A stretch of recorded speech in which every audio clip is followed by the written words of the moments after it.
Hi guys, welcome back to the Wormery. How are you all doing? You getting ready for the holidays? We are. It's gonna be fun. So I wanted to make this video because I'm getting a lot of questions about pests in the bins, and I'm seeing it a lot in some of the groups that I'm part of, like worm groups and things that people talk about. And it's sad because a lot of people are struggling. And mites in your bin, they're just there all the time. Listen, you're never gonna avoid them, but if they get in huge numbers to where you're gonna work your bin and then they start crawling up your arm and stuff, no, that's too much. Their population grows very fast. So I'm gonna show you what I do to control the mites in my bins. Obviously you see that I have a lot of bins. I don't have that problem. I have had that problem in the past, and then I do what I have to do in there to remedy, and it's a fast solution. So I'm gonna go show you that, and then I'm gonna show you what I do for the flying insects. It happens sometimes, little gnats, little things, because you know I like to spoil my my breeder bins with fresh food sometimes, and you know we'll get little flying things. So I'm gonna, what in the world is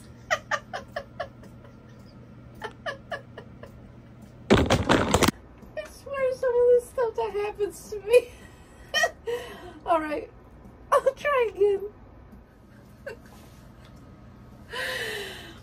Okay, deep breath, deep breath. Hi guys. I swear some of the stuff that happens to me, you see what I mean about my stories? I don't plan these things. Anyway, the arm that my phone is attached to on the tripod just started going down, and eventually all right, let's go take care of mites. Okay, I'm back.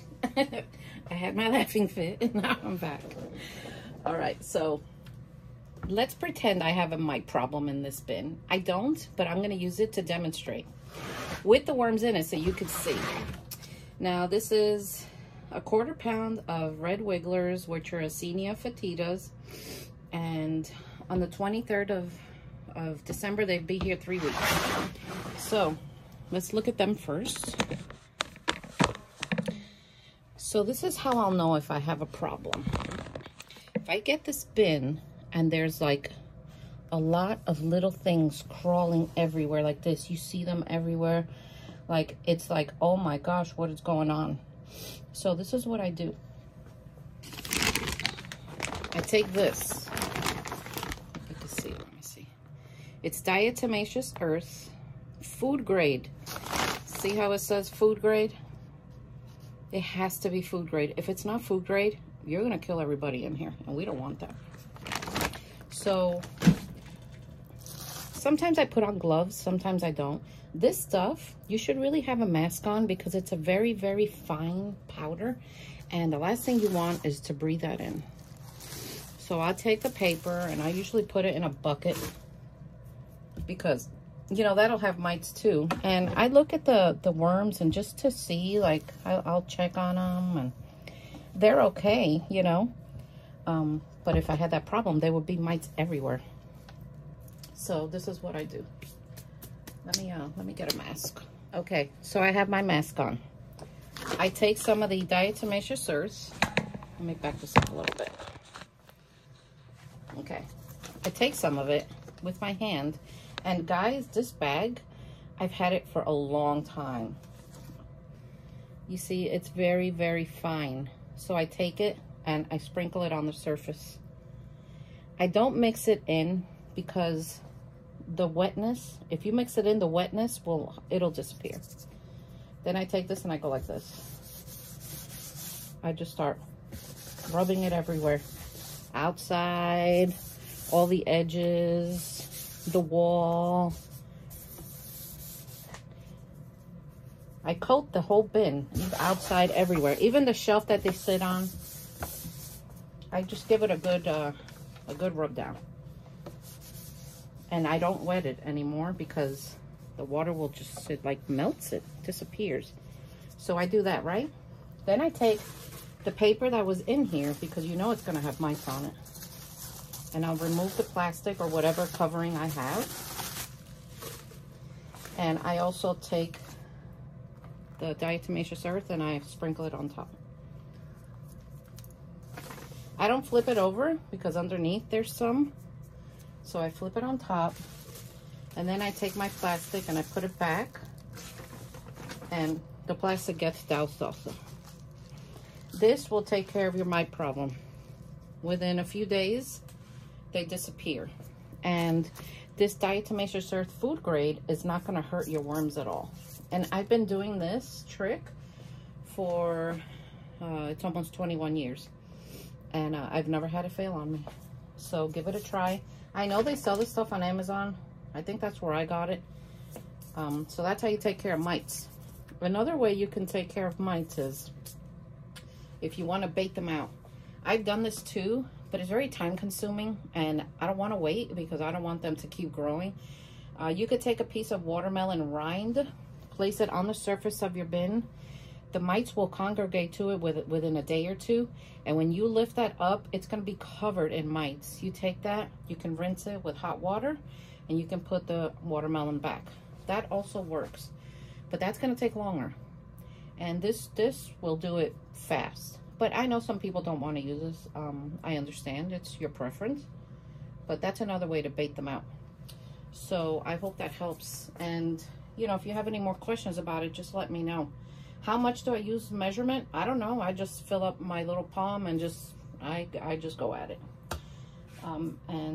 Remember, do the shelf that this is sitting on or anything around it. If you have other bins that are near this one, do them too. You know, one time I had one and it was near 2 other bins and I just did all 3. So that works. All right, let's switch to flying insects now. Okay, I took my mask off. And I'm just going to give my hands a little rinse. Okay, well, I ran out of paper towel, so we're going to go like this. Okay, by the way, do you like the color of my henna? It turned out a little redder than I thought, but I didn't put enough indigo in it, so. All right, flying insects. You're going to get them sometimes. It's just part of the problem, or it can happen. They could be fungus gnats, mosquito. I've had mosquito hogs in here.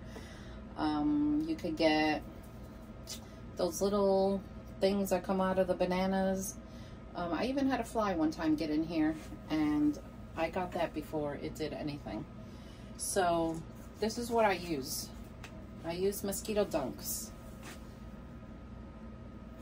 Mosquito dunks, and they come in circles like this. And you get 6 in this pack, but there are other packs that have a lot more. So to make it cost worthy, this is what I used to do first. And I know Dicken from Dicken Kind Gardens, she did the same thing. I would grind that up and I would sprinkle it on top of the surface of the bin. And that took care of the problem. This is like, it's not a chemical, it's a bacteria that eats these flying things, and it doesn't hurt your worms or wildlife. Like people put that in bird baths outside just to help, you know, those ponds, just to help the mosquito population and everything. So, but you know, I was using so much of that powder that it was just costing me a lot. So I decided to dunk it in water. And my daughter had one of these left over. I've rinsed it out. I cleaned it really well with hot water and soap. And I'm gonna show you what's in here. Okay. So I just put a water here. I wait for it to dechlorinize. I let the water sit a few days so it could release all the gases and everything, chlorine. And then I take a quarter of one of those circles and I put it in here. And I just keep filling up the bucket with water, and I use that water to wet down all my bins. And as the water starts disappearing, I just keep refilling it. And I'll do that until that stuff finally dissolves and disappears. So much cheaper than grinding it and sprinkling. So much cheaper to do it this way than to grind it and sprinkle it. So I use this. Another thing that you can use that I noticed is the worm bucket. Because it has the spigot, and we make worm tea in here. There's no reason why you can't use this for the same purpose. Fill it with water, put your mosquito dunk in there, and then put it, you know, get it out of here anytime you need it. So that's another good use for this thing. I don't know if they've thought about that, but I did, because, you know, us worm people are always coming up with these ideas, and we need the help. So another thing I do is I don't wait till I have the problem of flying things around to start using this.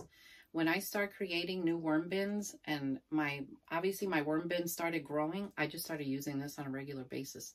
And I did have little flying things in here when I first started, and they've disappeared. I also have the bug zapper in there that catches things, but guys, this does the trick.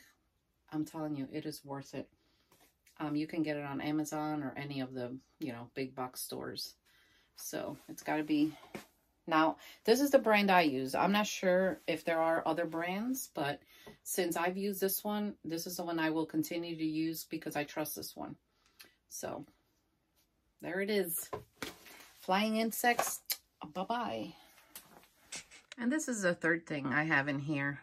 It's one of those lights that attracts flying insects. And when I first started in here and I had a lot of little flying things, that thing would zap all the time. But once I started using the mosquito dunks on a regular basis, it rarely zaps. Once in a while you'll hear it. Once in a while one of the little insects will, you know, escape the dunk. But anyway, I don't know where Joe got that. Probably one of those big box stores. When we go live with him, you can ask him. But yeah, that works great too. So I hope you enjoyed this video. I hope you learned something. I hope that these tips of mine help you to implement them into your own worm bins. It doesn't matter what kind of worm bin you use, even your towers. Just take your diatomaceous earth and sprinkle it on top and take care of all those little things. I hope you learned something. And if you like my stuff, like and subscribe, you know, watch my videos, and go find me on my other channel, The Composting Worm Lady. And I will see you next time. Take care.